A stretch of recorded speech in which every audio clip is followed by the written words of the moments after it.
Yang jadi pertanyaan saya, kalau Ahmad Yani sudah membaca situasi tentang pergerakan PKI, mengapa dia tidak langsung saja membubarkan PKI, tetapi dia ini malah menindak maksudnya kayak membiarkan saja. Kalau dia sudah mencium, kenapa dia tidak langsung menghapuskan PKI saja? Dan akibatnya kan ditanggung sendiri juga. Begitu. Terima kasih. Mohon penjelasan dari Bapak. Assalamualaikum warahmatullahi wabarakatuh.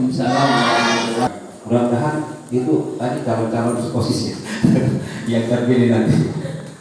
Baik, saya jawab pertanyaan pertama dulu, yang tadi tentang kenapa Jenderal Ahmad Yani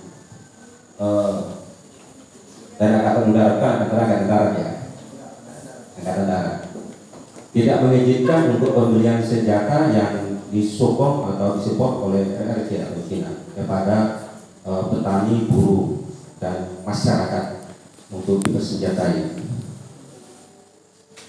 Jawabannya nanti lebih teliti karena waktunya cuma singkat. Saya jawab yang simpel saja. Nanti kalau jawabannya ini nanti Pak Kepala Sekolah ya, Pak tahu yang menjawab yang karena bersenjata. Kalau saya tidak bisa jelaskan ini, saya jawab singkat saja. Begini deh, di dalam satu organisasi, suatu negara yang kecil saja seperti OSIS kita, ya kan? Untuk mau membentuk suatu organisasi itu kan perlu visi misi nanti dipaparkan. Nanti terkait dengan pertanyaan kedua, itu membutuhkan alat, dana dan sebagainya. Salah satunya kita dari konsep yang besar koordinasi negara. Di dalamnya itu harus ada pulau, wilayah, terus manusia, terus ada yang menjadi pimpinan dan sebagainya. Alat negara berarti harus ada senjata dan sebagainya untuk angkatan perang dan sebagainya. Kalau pada saat itu kan angkatan perang sudah ada. Kalau kita melihat sebelumnya pada zaman merebut kemerdekaan dan mempertahankan itu belum adanya TNI, belum adanya tentara, masih ada laskar-laskar yang bergerak sendiri-sendiri, gitu. Laskar Hizbullah, terus PKR, artinya dari PKR itu dibentuk dihimpun jadi satu, terbentuklah yang namanya TKR, Tentara Keamanan Rakyat. Nah, ini saya jelaskan nanti bagiannya Pak Kepala Sekolah tidak saya jelaskan lagi, ya kan? Gitu. Nah, seperti itu. Pada tahun itu, tahun 45 itu dibentuklah dari TKR itu dijadikannya Tentara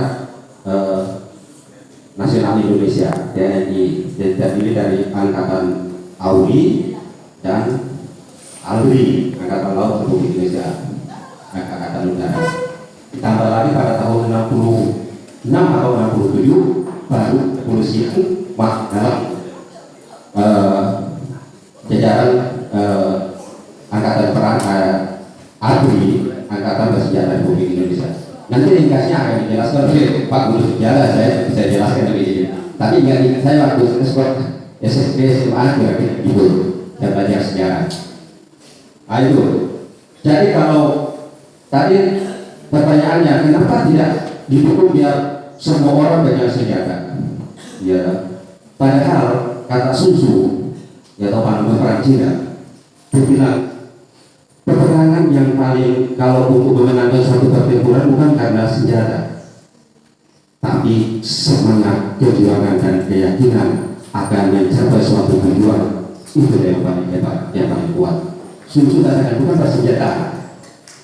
Hebatnya senjata kalau orangnya besar, keyakinan tidak ada, motivasinya tidak ada, pasti akan kalah. Kita lihat sejarah Panglima panutan tertinggi kita Rasulullah SAW, ya kan, memimpin dan terbaca dalam sejarah kisah-kisah riwayat Islami, pasukan yang begitu besar dengan gagah berani, dengan hanya dengan para sahabat dan pengikut yang sedikit, dia membantai semua. Itu jadi bukan karena sejarah. Ya, seperti itu. Kembali ke sini. Setelah zaman Rasulullah selesai, turun ke bawah, panglima-panglima yang punya motivasi dan dedikasi tinggi. Sekarang kalau senjata diberikan kepada petani buruh, berarti tidak ada yang bisa mengendalikan, semuanya bisa berbuat apa saja.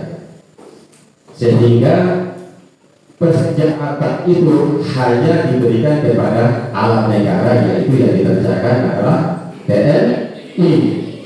Nah, kalau semuanya beli, nanti kalau zaman sekarang semuanya beli, wah, pemerintah beli senjata untuk masyarakat semua, bahaya ini. Sementara negara kita tidak punya kemampuan untuk membangun masih banyak yang harus ini. Jadi Jenderal Ahmad Yani itu bahwa tidak diizinkan. Itu hanya untuk ini. Justru itu ingin diselesaikan. Bagus ini. Jangan sampai terjadi ini. Tadi kan tujuannya untuk mengambil alih kekuasaan pemerintahan negara. Kan seperti itu jalan ceritanya. Tapi kalau semuanya pakai senjata, bahaya ini. Nah, kira-kira jawabannya yang singkat ini juga. Saya dipahami ya. Jadi yang alat senjata itu tidak diberikan karena hanya yang berhak memiliki itu hanya tentara. Sekarang saja yang sekarang masih dibatasi, tidak boleh. Kalau di negara-negara barat bebas, ada Cina kebebasan untuk beli senjata. Kalau di negara Pancasila ini hanya diberikan kepada TNI dan aparat kepolisian yang berhak untuk memberikan memegang senjata. Karena ini rawan. Kalau tidak terlatih bisa digunakan untuk ini seperti itu.